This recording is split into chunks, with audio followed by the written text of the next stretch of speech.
नमस्कार, मैं आशीष राठौर फिर से एक बार आपका स्वागत करता हूं। आज भी एसएसआर के जाने के बाद आज भी लोगों के मन में कुछ अनसुलझे सवाल हैं और आज मैं आपको इस वीडियो में बताने वाला हूं कि वो 8 अनसुलझे सवाल कौन से हैं जो लोगों के दिमागों में अभी भी छाप छोड़ करके बैठी हुई है। आज भी लोग उस बात को सोचते हैं तो लोग सोचते हैं कि ऐसा नहीं हो सकता। आज वो सारे 8 अनसुलझे सवाल को आप लोगों के सामने रखूंगा और उन सारे 8 अनसुलझे सवाल को आप लोगों को सोचना है और बहुत सारी प्रूफ हो जाएगी, ये बातें सिद्ध हो जाएगी कि आखिर इस कॉन्स्पिरेसी का अंत कहां है और इसकी शुरुआत कहां है। तो इस वीडियो पे बने रहिएगा क्योंकि मैं आपको आज सारे अनसुलझे सवालों का जवाब देने वाला हूं।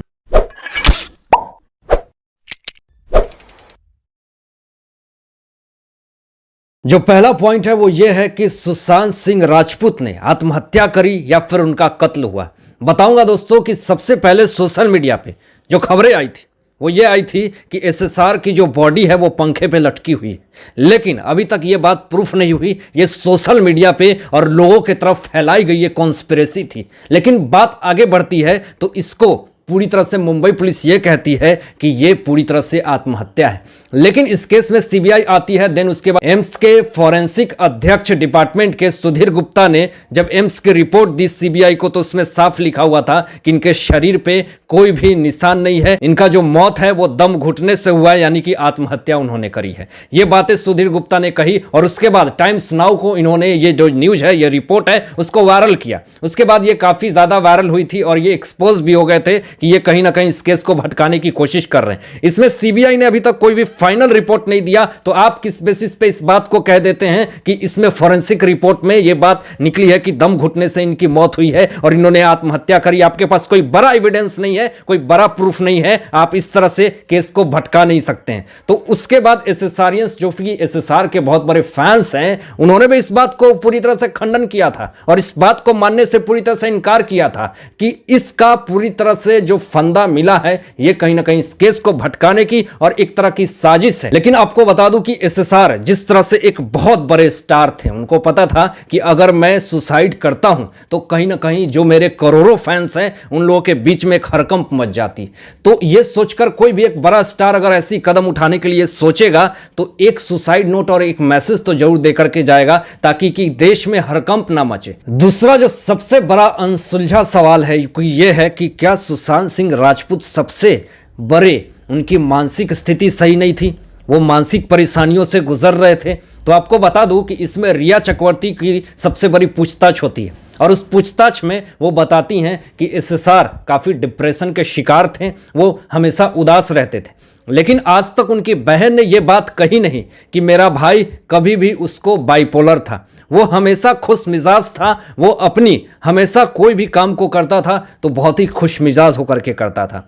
हालांकि उन्होंने ये भी कहा कि 2013 में उनकी तबीयत खराब थी, लेकिन उसके बाद एक नॉर्मल सा वो एक बीमारी था, एक तबीयत खराब जैसे नॉर्मली कुछ होता है तो आप उसको डिप्रेशन का नाम नहीं दे सकते हैं। लेकिन उसके बाद वो काफ़ी खुश मिजाज थे। लेकिन उन्होंने ये भी आरोप लगाया उनकी फैमिली ने कि जब से उनके लाइफ में रिया चक्रवर्ती आती हैं तब से उनकी लाइफ पूरी तरह से डिप्रेशन में चली जाती हैं और वो पूरी तरह से एक उदास वाली जिंदगी जीने लगते हैं और उनकी जिंदगी में एक ऐसी ऐसी घटनाएं होने लगती हैं जो कि वो कभी उन्होंने सपने में भी नहीं सोचा था। तीसरा जो सबसे बड़ा सवाल है कि क्या सुशांत सिंह राजपूत की कत्ल के पहले घर में पार्टियां हुई थी? ये बहुत बड़ा सवाल है और ये अभी भी सोचनीय है क्योंकि सोशल मीडिया पे ये बार बार चीजें पूछी जा रही थी।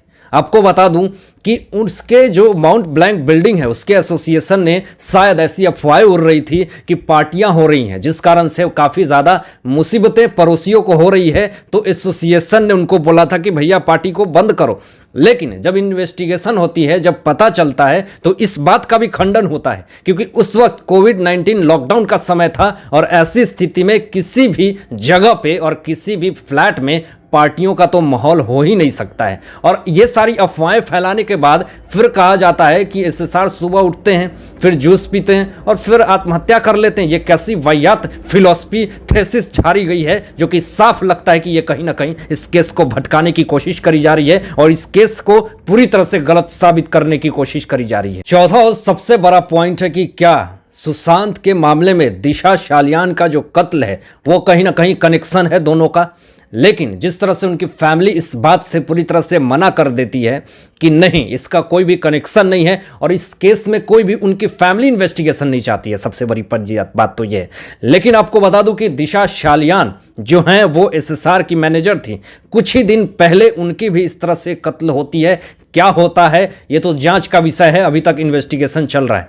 लेकिन पूरी एसएसआरियंस लोगों ने ये मांग रखी कि पूरी तरह से ये मानने को तैयार नहीं है एसएसआरियंस, दोनों का जो कत्ल एंगल है वो कहीं ना कहीं आपस में जुड़ा हुआ है। तो लोगों ने मांग करी, लेकिन इस विषय में इन्वेस्टिगेशन जारी है। 5वें पॉइंट में आपको बता दूं कि क्या सुशांत मामले में आदित्य ठाकरे का नाम भी है, क्या आदित्य ठाकरे का भी कुछ लेना देना है, क्या बहुत सारी चीजें हैं।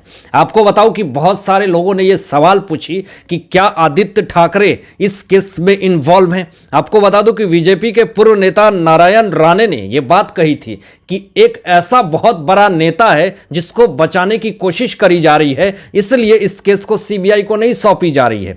तो उन्होंने साफ तौर पे यह भी कहा था कि एक बहुत बड़ा पार्टी हुआ है और उसमें वो बड़ा नेता आया है, उसमें पूरी तरह से निशाना साधा जा रहा था आदित्य ठाकरे का। लेकिन आदित्य ठाकरे ने ये बातें कहकर के प्रूफ कर दी। आखिर आपको इस बात की क्यों गरज हुई, आपने क्यों प्रेस कॉन्फ्रेंस किया? आपके नाम को अगर उछाला जा रहा था तो आपको बातें आकर के नहीं कहनी चाहिए थी।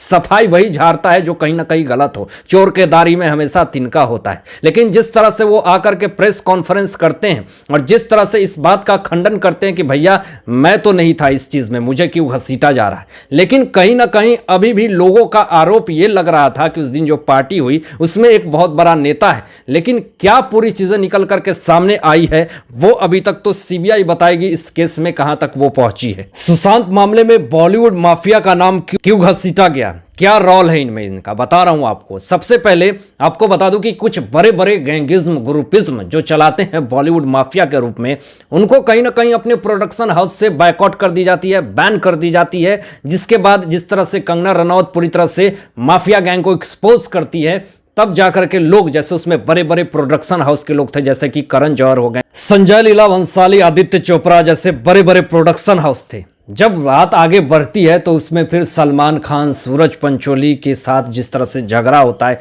ये सारी चीजें निकल करके सामने आती है, जिसमें कि पूरी तरह से बॉलीवुड माफिया एक्सपोज हो जाती है। और इसमें पूरी तरह से कंगना रनावत अपनी बयान देकर के पूरे हिस्ट्री, बायोग्राफी, हर एक इंसान की चीजें बताती हैं। वो 7वां जो पॉइंट है, क्या एसएसआर के घर वालों के साथ उनके रिश्ते अच्छे नहीं थे। ये बहुत सारी अफवाहें विपक्ष लोगों की तरफ से ये बात आती है। मैं आपको बताता हूं, कुछ लोग अपनी बचाव के लिए उनकी फैमिली पे आरोप लगाने लगते हैं और कहने लगते हैं कि एसएसआर का अपने परिवार से कोई भी अच्छा व्यवहार नहीं था, ऐसा संबंध नहीं था। लेकिन बता दूं कि जिस तरह से रिया उनके लाइफ में आती हैं और जिस तरह से उनके फोन नंबर्स, फोन कॉल को अटेंड नहीं किया जाता है और उनके फोन रिसीव को पूरी तरह से उनको लोगों तक पहुंचने नहीं दिया जाता है, जब फोन आता था उनको नहीं दिया जाता है, तो फिर आप कैसे कह सकते हैं कि उनके रिश्ते घर वालों के साथ अच्छे नहीं थे।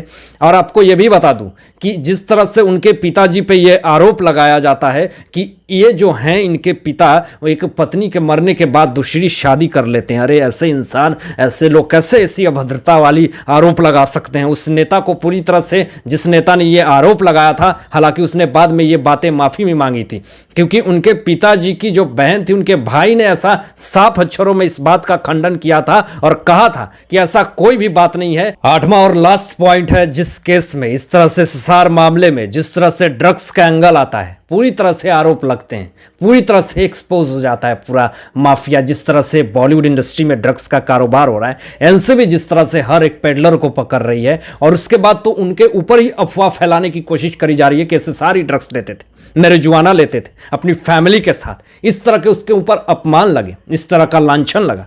लेकिन जिस तरह से इसमें रिया अपने आप में एक्सपोज हुई, वो अपने आप में एक बहुत बड़ी बात है।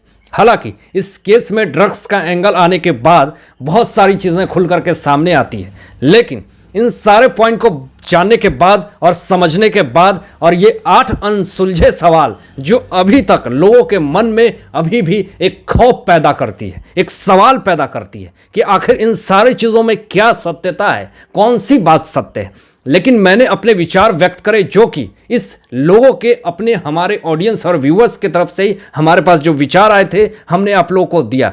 लेकिन इन सारे मुद्दों पे आप लोगों की क्या सोच है, आप लोग क्या सोचते हैं इस विषय में, अपने विचार जरूर व्यक्त कीजिएगा। तो आज के लिए बस इतना ही, धन्यवाद।